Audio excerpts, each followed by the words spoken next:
thank you everybody for coming out for social housing. I'm Liliana Fowler. I'm the Director of Communications here at the Seattle Social Housing Developer. We've got a few speakers coming up and some big announcements, but I just want to acknowledge everybody who's here on this beautiful, beautiful day in Seattle. Thank you for caring about what happens in this city, for being here.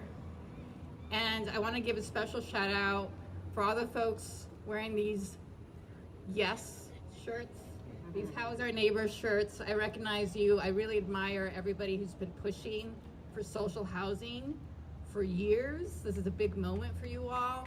I voted for social housing twice, and I just admire everybody who's on the street pushing for this. So with that, I want to introduce our interim CEO, who just stepped away, Tiffany McCoy.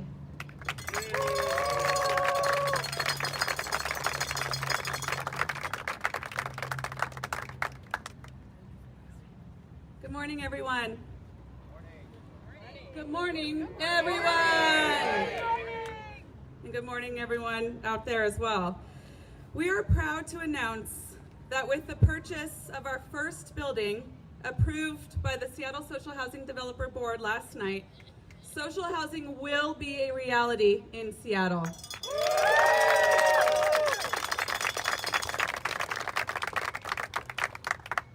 The Seattle Social Housing Developer is acquiring an apartment complex right next to world-class amenities.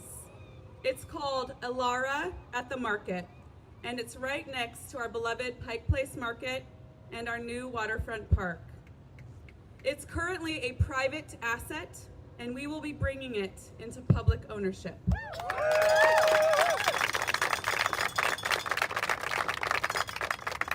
The building itself has 150 units, all in excellent condition. As of today, our lottery to apply for this housing is live on our website. We will also be holding pop-up events in various parts of Seattle to meet people where they're at, talk to them about social housing, and let them know about the lottery. We will fill the first 15 vacancies with households at or below 30% of the area median income.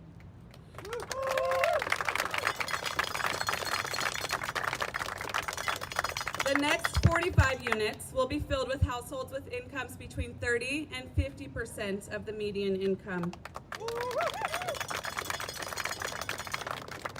All told, we estimate we will be creating 60 units of deeply affordable housing in Belltown this year that would not have existed otherwise.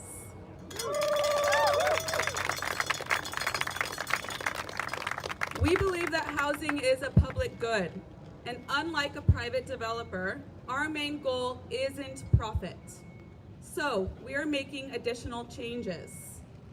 We plan to offer free 1-year Orca passes to all residents at the Elara. And we plan to freeze rents for existing leases for 2 years through June 2028.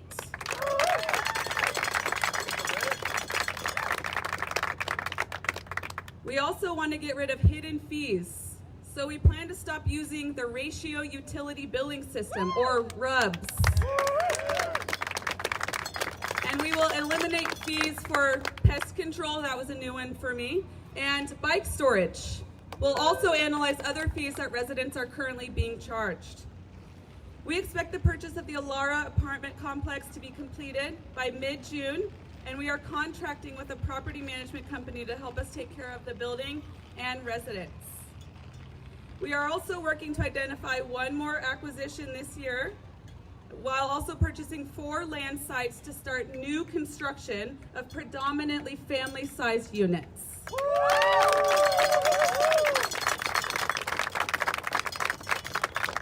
Taking out a low-interest bond to finance this ambitious pipeline is essential. And because fair wages and union labor are important to us, we hope to soon sign a project labor agreement with the building trades in time for our new construction pipeline to commence. 3 years ago, a majority of Seattle voters said that they believed in social housing, and they voted to create this developer. Last year, Seattle said yes to social housing again and approved social housing tax, which is paid by some of the city's wealthiest businesses. This moment belongs not just to us, but to everyone who has supported social housing. I want to thank my team at the Seattle Social Housing Developer, both the staff and the board, for their continuous hard work, grit, and dedication. A special shout out to our Director of Acquisitions, James Mayton.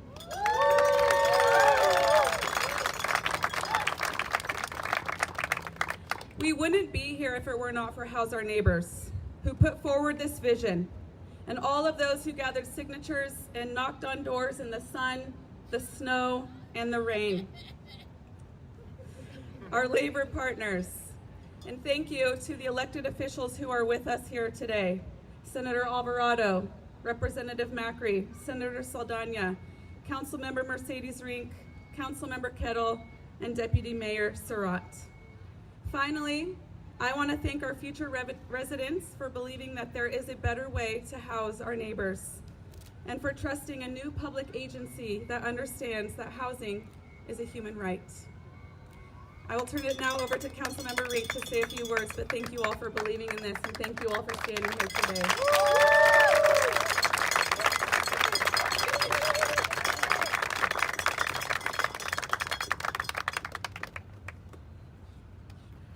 Good morning, everyone. Good morning. Thank you. It is a great morning, and not just because the mountain is out today. I have to adjust this. I'm short. Hi, everyone. I'm Alexis Mercedes Rink, your Seattle City Council member representing the Office of Position 8, or as we call it, the People's Office. And I'm a renter. I've always been a renter, and like a lot of Seattle renters, I have felt that low-grade anxiety that lives in the back of your mind. What happens if the rent goes up again? What happens if I can't stay in the city that I love, where my family is, where my friends are? That feeling is not a personal failure, it is a policy failure. And today, we take a step towards fixing it.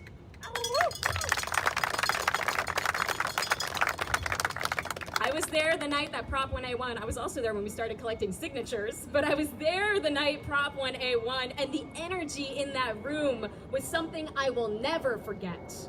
People who had been told a tax on excess compensation to fund social housing was too ambitious, too radical, too unrealistic. Those folks were celebrating Seattle voters saying yes, not once, but a second time for this vision. And today that vision becomes a reality as we are here to announce the first acquisition by the Seattle Social Housing Developer, 150 homes, 75 new affordable homes. And let me tell you what these social housing homes mean in practice. It means a family having some peace of mind that they won't be priced out. It means no landlord raising the rent to hit a corporate profit margin. And it means every dollar paid in rent goes right back into more families, more homes, and more prosperity.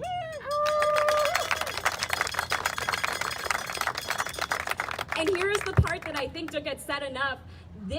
These buildings are publicly owned. That means they're taken off the speculative market. No hedge fund buying them up, no out-of-state investor flipping them for profit, no evictions to make way for luxury development. When a building enters the social housing portfolio, it belongs to Seattle, and it stays that way. This is how you build a city that is actually stable, not just for a decade, not just until the market shifts permanently. That's right. Not even 2 months ago, my office hosted elected officials from 20 different cities from around the country, right here, actually just a few blocks away, to talk about affordable housing, anti-displacement, and equitable development. And guess what they wanted to hear about? Our social housing developer. Cities from across the country are watching what we're doing here. And what we are doing here today is leading a national conversation. And I'll close with some gratitude. Gratitude for the 35,000 doors knocked, the 63,000 phone calls made by regular people who decided that Seattle could do better and then went out and proved it. That is why we are here today, not because it is easy, but because people loved their neighbors and their city so much they fought for them. And then the team at the social housing developer took that mandate and ran with it. The speed and dedication they have shown to get us to this first acquisition, I don't take that for granted, and neither should any of us. This achievement belongs to every volunteer, every employee and board member at House Our Neighbors and the social housing developer, every elected official, legislative leader who has worked to support legislation for more affordable social housing, and to every voter who believes in an affordable and thriving Seattle. Let's make sure this win is the first of many. Thank you.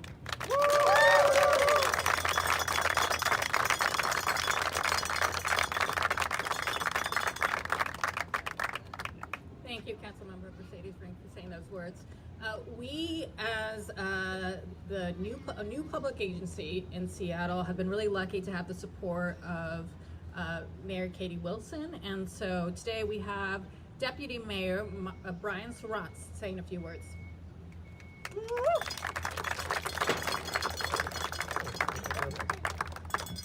Good morning, everyone.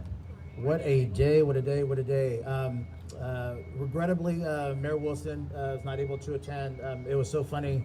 She popped into my office this morning as she was off to, she had a conflict. I think she was speaking to a group of elementary school kids, and she's like, "Hey, last minute, can we switch? Can we switch it up?" And I said, "Hey, the kids want to see you. The kids want to see you, and this will not be the only announcement for new housing from this developer. So Mayor, there'll be plenty of opportunities for her to really talk about her passion and support for projects like this and the social housing developer." I want to thank Tiffany McCoy for your leadership here. I had the honor to serve with Tiffany as co-chairs of Mayor Wilson's transition team, and that was our first time to get to know each other, and really appreciated your vision and your passion for arguably the most important issue of our time in our city, and that's housing everyone in our community. I want to thank the board for their leadership, persistence, and vision for making this project move forward. You know, so interesting. The first project of any endeavor is the most important one, and the intentionality of having this project in the heart of downtown says so much about, we don't want to put people just anywhere. We want to put them create places where you're surrounded by amenities, surrounded by activity, that you're a part of the city, and could not think of a better place than right here, where we have this amazing waterfront, downtown, Pike Place Market. So thank you for the intentionality for placing your first investment in the heart of downtown Seattle. Also want to extend another round of thanks to Councilmember Rink for her leadership making this happen. Council members Foster and Strauss and Kettle for their leadership at the council to make sure that the interlocal agreement makes sure that this is a long-term endeavor for this city. We are truly delivering on a promise. Social housing is no longer just an idea or a campaign. It is a reality in Seattle today. And that matters because everyone in this city knows that we are facing an affordability crisis. And at the center of that crisis is the cost of housing. People across Seattle will disagree on a lot of things, but there is one agreement, one broad agreement. We need to build more housing of all types, and we need to build more housing that people can actually afford. Right. Social housing is part of how we get to that point. And it's not just a housing strategy, it's an economic strategy. When families are spending more than half of their income on rent, that means less money going back to their neighborhood businesses, less stability for working people, and fewer opportunities for families to put down roots and build a future. It makes it harder for artists, teachers, healthcare workers, service workers, and young families to stay in Seattle and thrive. If we truly believe that Seattle is a welcoming city, then we have to build a city where people of all different incomes and backgrounds can afford to live with dignity. Projects like this will help us move forward and toward that vision, a city where opportunity is not reserved only for those with the highest incomes, but for everyone. Today is a major step towards a more affordable housing future for our city. It is also the first of many, many steps ahead.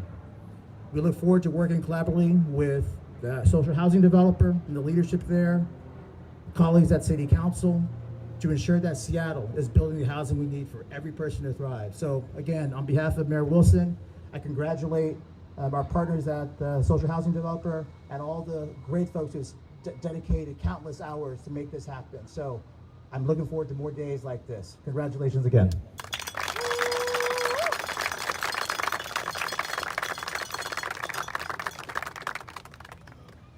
Okay, we're going to open it up to questions from reporters or anybody in the public. So anybody have a question? Yeah, Guy. My first question, I was curious about the unit mix. I know you mentioned like 15 and 45. Like, what's the total number of affordable units? And then my second question is, how's the lottery going to work for residents, prospective residents? So the unit mix right now, it will legacy over as residents leave, but also we're hoping that residents don't leave, that they want to be part of the social housing developer mix and also want to be participating in resident governance in the future. But as I said earlier, we are looking to have half of the units, so 75 of those affordable, and the rest would be for market rate residents. And then the lottery, as we said, it's live. It is live on our website. You can go check that out today. That will be live for the next 2 weeks. We are following the first in time rule here in the city of Seattle. So what that means is the lottery process will only be open to those who make under 80% of the area median income. Anyone above that, the first in time rule kicks in. But we will have that open, and then as units become available, the first 15 will go to those who make between 0 and 30% of the median. The next will go to those who make between 30 and 50% of the median, and they will enter into the lottery. It'll be a random drawing, and then we will offer a social housing unit to them.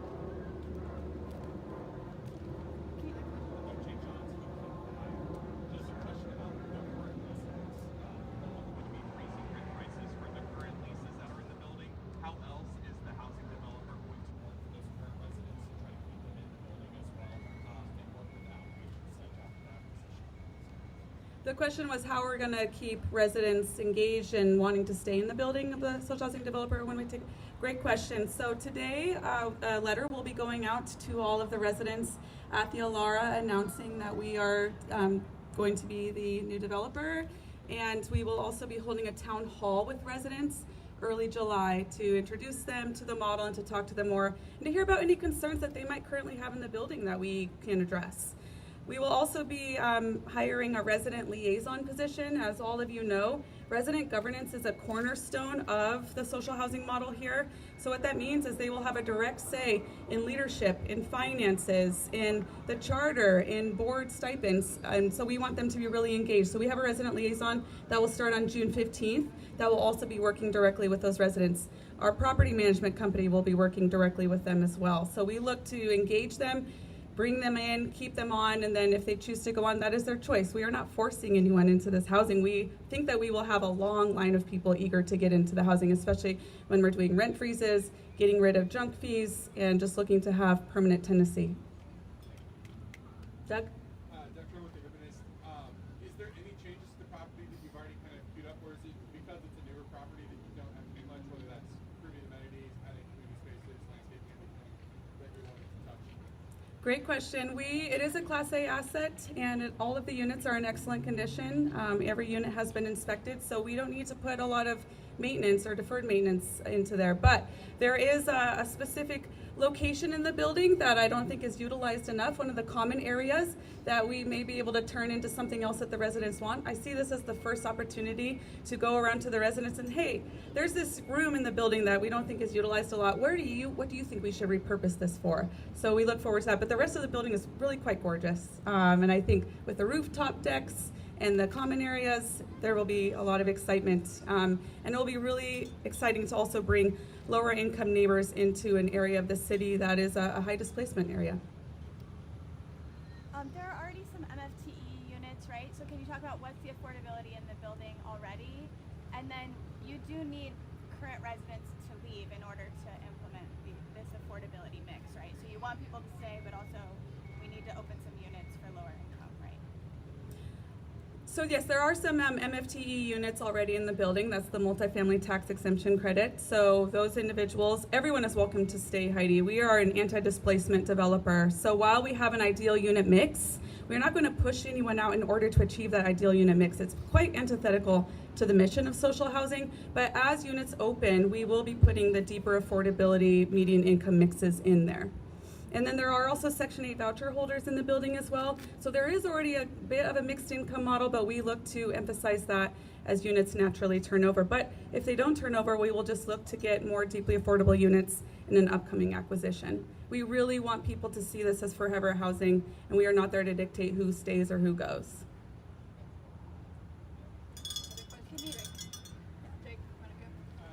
Speaking of next property acquisition, can you talk about a timeline for that, or if you have any? No announcements yet, but timeline, absolutely. We are going to look to acquire our last building of 2026 in late 2026 or early 2026, just given the holidays and all of that. So stay tuned for that, but also stay tuned for announcements for new development that will be queuing up in the coming months. Do you expect that that would also be in like downtown? Is that a goal for the next acquisition to also be in the? The goal is not to be in downtown again, Heidi. We want to be all across the city. We are a citywide developer. It is critical that we are in every single council district. Councilmember Kettle just is lucky. The first building is in his district. But we want to be in every council district. We want to be in councils 2 and district and council district 4. It's important for us to be providing high opportunity housing all across the city. Okay. What type of statement are you trying to make buying just like a luxury kind of, it's considered a luxury apartment building in downtown? You know, the property prices are higher here. What type of statement are you trying to make as like a flagship for the developer? It's a really interesting question because I'm already seeing some chatter about this on Yield social media. I think it's really interesting because, you know, when we launched this effort a couple years ago, there were all of these very valid concerns about recreating public housing that wasn't invested in, public housing that had deferred maintenance. And we didn't want to voters and people in the public didn't want the social housing developer to recreate what happened with public housing, which was disinvested by the federal government. However, when we are putting forward luxury buildings, there's also like, oh, why are there luxury buildings for residents? So it's kind of like, where's the middle? For us, we want to build high quality assets that are permanently affordable and publicly owned forever. We do not look at this housing as only being on the market for 30 or 40 years. We have such a mindset in this country of like just turning things over. Other parts of the globe that look at social housing as a permanent aspect of the ecosphere, they invest in that housing. So we wanted to have Class A assets that we didn't have to put a lot of maintenance in, which is also disruptive for residents, right? And we wanted to make sure that we were also in a part of the city that a lot of lower income individuals are not able to be in, which has high displacement of our Black and brown neighbors. So we want to make sure that we are creating buildings across our entire portfolio that are quality assets forever.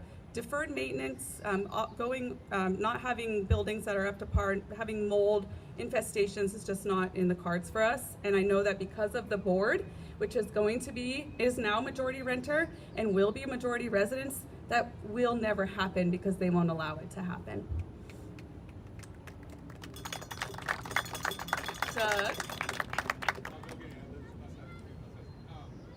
So I think when I saw the math was like $400,000 per housing unit, maybe a little over that. Do you feel like that's a good deal right now in this market? And you know, that seems like cheaper than you could build new build. That makes the James Meyer. Yes. No, I just want you to hear from James on this. Please go ahead, sir. Yes, I love this question because I think we got a fantastic deal. If you look over time, right now, downtown apartment prices are historically depressed. We are buying a building that would cost any developer at least 30% more to develop the same project in that same location. So our discount to replacement cost is huge. We are not just gonna buy buildings, we're also buying development sites as we speak, negotiating different opportunities, pursuing new development, adding to the housing supply. But before we can develop quality projects, we need to pilot and perfect our operations model, and acquiring really great assets at a steep discount today is the perfect way for us to do that.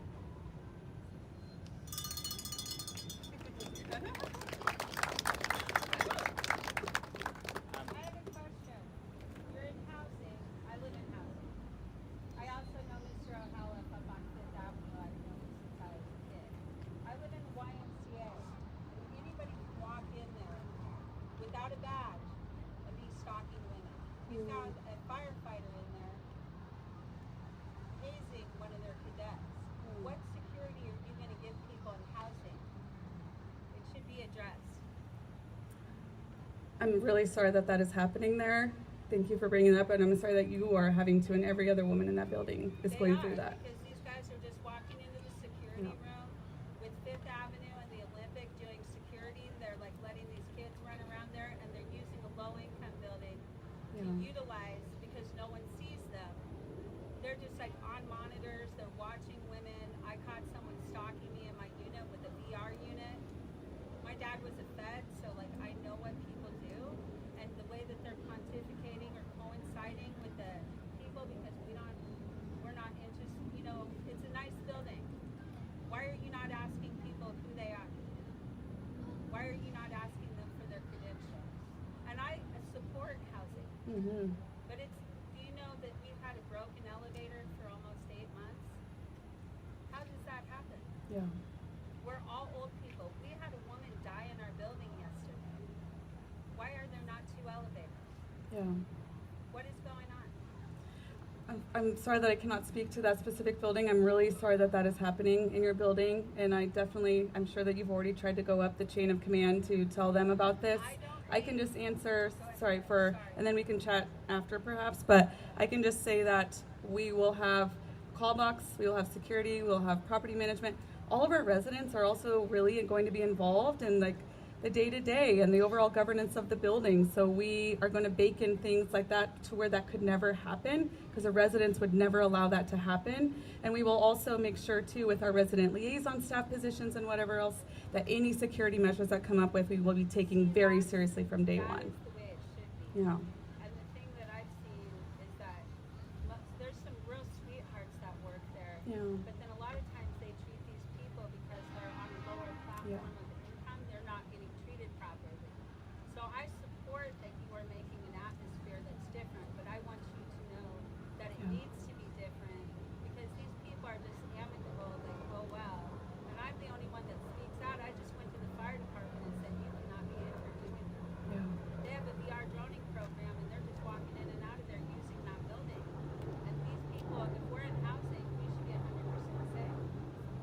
Well, thank you very much. There are reporters here too. I do encourage, if your management is not listening to you, here's some people in the media. Please do connect with them, okay? No, but after. I want because this is what you care about. I want you to know it. Thank you. Thank you for your comments. We've got time for a couple more questions. Any more questions? We've got time for 1 or 2 more. Yeah, Guy. How does SSHD plan to demonstrate that they're better landlords than corporate or other nonprofit developers? It's a great question. We are right now going through our resident governance infrastructure, the creation of that on a very accelerated timeline. I can gladly say that former council member Tammy Morales here in the audience today is part of that work group, helping with onboarding, rules and regulations, and just making sure that we are launching resident governance like on the best footing. But we are going to need to iterate. There is no housing developer in the country that has majority resident governors on the board or that bakes in resident governance at the level we do in every single building. So we are going to grow with that. We are going to be challenged with that, but we are going to set metrics also in that environment. I can imagine one of the metrics is you're not, like as Councilmember Ring said earlier, there's not the anxiety every year of what that rent increase is going to be. There will already be some mental health benefits from that rent freeze, getting rid of fees that are really just offsetting rent into a different way to extract that from residents. But we can go forward with our metrics, but we really do want to do it collaboratively with residents. So please do follow up with us on that, Guy. But I can say a couple of those: longevity, the ability decades in the future when we have a broader portfolio of like singles all the way up to 4-bedroom units, that you are able to transfer intra-agency when your family grows or shrinks. Okay. Great. Well, thank you so much, everybody, for coming out. I hope you all enjoy this beautiful day. And thank you for supporting social housing. Do we have a group photo? I mean,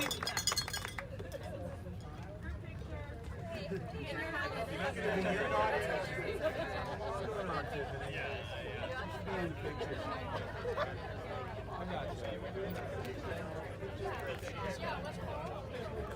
Everyone squeeze in over here as hard as you can. A little bit tighter. Who are we looking at? Whatever you want. Where we're looking at? Yellow phone. Social housing on 3. 1, 2, 3. Social housing.